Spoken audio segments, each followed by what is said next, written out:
Start. नमस्कार। तो हमारी ये जो यात्रा एक कदम गांधी के साथ, तो आज की जो लोकतंत्र की व्यवस्था है, देखिए कांग्रेस के व्यवस्था में भी आंदोलन होता रहा आज़ादी के बाद, और आज जेपी आंदोलन में जो लोग रहे और ये व्यवस्था बदल गया। जेपी के आंदोलन के लोग फिर वो आरएसएस में भी चले गए और वो सरकार आज बना लिया, और आज भी वही आंदोलन हो रहा है। तो अभी आज की इस मौजूदा व्यवस्था में आपको क्या लग रहा है, कैसे परिवर्तन हो सकता है? देखिए सॉरी, माफ़ कीजिएगा, मैं परिचय कराना भूल गया। हमारे साथ गोपाल प्रसाद जी हैं, और गोपाल प्रसाद जी एक आरटीआई एक्टिविस्ट हैं, इस रूप में जाने जाते हैं, लेकिन और भी बहुत सारे इन्होंने एक्टिविज़म किया परिवर्तन की लहर में। बिहार से आते हैं, मैथिली समाज से। तो आइए हम उनसे आज इस एक कदम गांधी के साथ की जो ये आंदोलन है, इस पे आज आर्थिक लोकतंत्र, आर्थिक आज़ादी के लिए जो हो रही लड़ाई है उसके लिए बात करते हैं। देखिए मैं सबसे पहले इस संदर्भ में ये कहना चाहूँगा कि इंदिरा गांधी जी के आपातकाल की तो बहुत चर्चा वर्तमान सरकार करती रहती है, क्योंकि इन्हें उनको भुनाना है। लेकिन आज जो सबसे बड़ी विडंबना है कि उससे बड़ा अघोषित आपातकाल अभी वर्तमान स्थिति में चल रहा है, और उसके ऊपर में बोलने वाले, उसके ऊपर में लिखने वाले, उनके ऊपर में फिल्मांकन करने वाले लोगों को ये सरकार उनके साथ अमानुषिक व्यवहार कर रही है।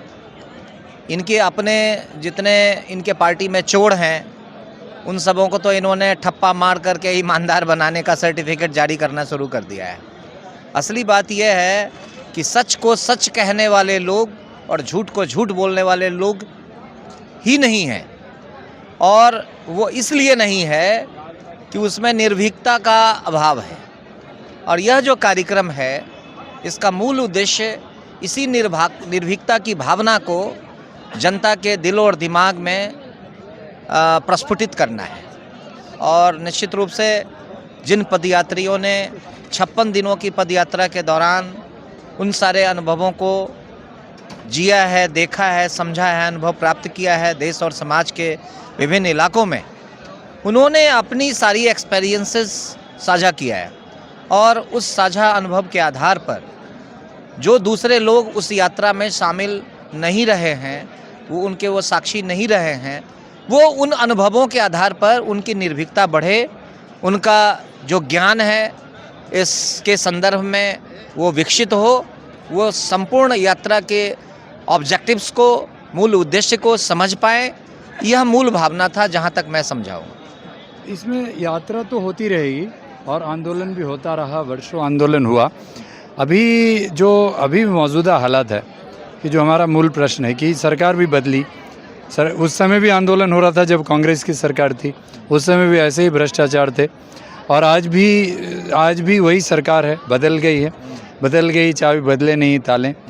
तो अब इस व्यवस्था में जो पूंजीपतियों का पूरा सरकार है और पूंजीपतियों के द्वारा ये नेताएं काम कर रहे हैं, इसमें गांधी की जो विचारधारा, जो विकेंद्रित अर्थव्यवस्था की विचारधारा, ग्राम स्वराज, लोक स्वराज की जो विचारधारा है, इसमें आप कैसे देख रहे हैं कि इसको स्थापित किया जा सकता है इतने चंद लोगों की इस क्रांति के द्वारा? देखिए, गांधी जी का जो सपना था, ड्रीम था, वो था अंतिम जन, यानी हमारे समाज का जो डाउन ट्रोडन क्लास है उसका उत्थान, उसका जो कल्याण है, वो उनकी भावना थी।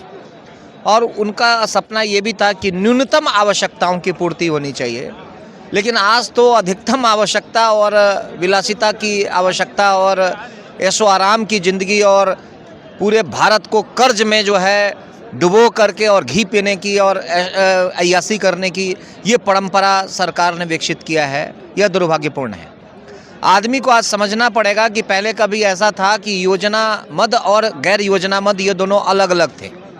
अब इस वर्तमान सरकार ने सबसे बड़ा जो चीटिंग किया है नीति के साथ, वो ये किया है कि योजना मद और गैर योजना मद दोनों को मिला दिया है, जिससे कि इनकी चीटिंग पकड़ी नहीं जा सके। अगर जब तक वो दोनों चीज़ अलग अलग नहीं होता तो आपको पता कैसे चलता कि जिस चीज़ के लिए ये प्लान तैयार किया गया है उस प्लान पर वो पैसा खर्च हो रहा है कि नहीं हो रहा है। योजना मद जब था तो उस मद में उसी का पैसा पूरा का पूरा खर्च होता। गैर योजना मद में वेतन है, विज्ञापन है, ये सब गैर योजना मद में आते थे। तो इस तरह से दोनों का क्लासिफिकेशन था। लेकिन इस सरकार में अगर 15% मात्र उद्देश्य पर खर्चा हो रहा है, 85% जो है प्रोपेगेंडा और अननेसेसरी जो चीज़ें हैं उस पर खर्च हो रहा है। हमें इन चीज़ों को बारीकियों से समझना पड़ेगा जो देश की जनता नहीं जानती। चूँकि मैं पढ़ता लिखता रहता हूँ, सारी चीज़ों की समीक्षा करता रहता हूँ, तो मुझे ऐसा पता है। दूसरी बात है, जो आरएसएस जिसके हाथ में ये पूरा कंट्रोल सिस्टम है इस सरकार की, वो संघ के प्रशिक्षण वर्ग में तो ये कहते हैं जल जंगल जमीन जन और जानवर का संरक्षण, लेकिन वास्तव में उनकी जो पॉलिटिकल ऑर्गेनाइजेशन बीजेपी है वो इसके जस्ट अपोजिट काम कर रही है। और वो पूरा का पूरा जो है फॉरेस्ट एक्ट में देखिए बदलाव लाई है, सेना का जो लैंड उसका जो एक्ट है उसमें भी परिवर्तन लाई है। पहले ये कानून था कि सेना की ज़मीन पर केवल सेना का ही काम होगा और कोई दूसरा उसमें बदलाव नहीं हो सकता। उसी तरह से फॉरेस्ट एक्ट में था कि भाई फॉरेस्ट की ज़मीन पर केवल फॉरेस्ट का ही काम होगा और कोई दूसरा काम नहीं हो सकता, ये केवल आदिवासियों को ही मतलब रहेगा उसके संरक्षण में। लेकिन आज दोनों कानूनों में परिवर्तन कर दिया गया, तो जंगल कैसे बचेगा और जन कैसे बचेगा ये आप देख लीजिए। उसी तरह से पानी की आज बिक्री हो रही है।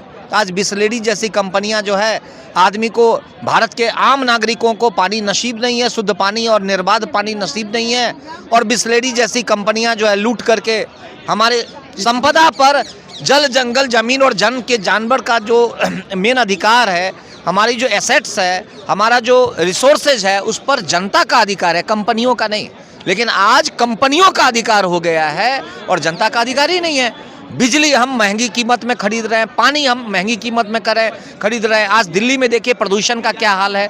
तो हम किस बेस पर, जो नागरिक की मौलिक जो मूलभूत आवश्यकता है वो उस पर भी सरकार फिसड्डी है, कर्ज बढ़ रहा है, हमारी विदेश नीति फेल्योर है, हमारा गृह मंत्रालय का जो सिक्योरिटी सिस्टम है वो फेल्योर है। तो गवर्नमेंट बची कहाँ? किस विषय पर गवर्नमेंट ये दावे के साथ कह सकती है कि हाँ इस मुद्दे पर हम सही है? महंगाई बढ़ गई, गरीबी बढ़ गई, शिक्षा का ये हाल है कि उत्तर प्रदेश का ही उदाहरण देख लीजिए, वहाँ हजारों स्कूल जो है, 5000 से ऊपर स्कूल जो है बंद करने का सरकार ने निर्णय लिया है। और इस तरह से प्राइवेटाइजेशन को, निजीकरण को ही बढ़ावा ये जब दे रही है सरकार, फिर सरकार की ज़रूरत क्या है? जब सब कुछ निजी ही हो जाएगा फिर सरकार की ज़रूरत क्या है? हम सरकार को टैक्स क्यों दें? आज इस बात को जानने और समझने की और समझाने की आवश्यकता है। जो जागरूक लोग हैं उनका यह नैतिक कर्तव्य बनता है कि जो जागरूक नहीं हैं, जो कम पढ़े लिखे हैं, जो नहीं समझ पा रहे हैं गवर्नमेंट की इस चीटिंग को, उनकी पॉलिसियों में उन्होंने क्यों बदलाव किया है, गवर्नमेंट जो भी एक्ट में परिवर्तन कर रही है वो यह लबादा ओढ़ करके कर रही है कि हम जनता के हित के लिए कर रहे हैं। जैसे अभी गवर्नमेंट ने एक संशोधन किया, डिजिटल डाटा प्रोटेक्शन बिल लाई, ये कह करके कि ये जनता के हक और हित के लिए है, उसकी प्राइवेसी के लिए है। लेकिन वास्तव में ऐसा नहीं है। वास्तव में ये है कि ये आरटीआई एक्ट को ख़त्म करने के लिए लाया गया है। हम जो पहले किसी कंपनियों का डाटा ले लेते थे अब वो नहीं मिलेगा। तो इस तरह से सरकार जो है प्राइवेसी को ख़त्म करना चाहती है।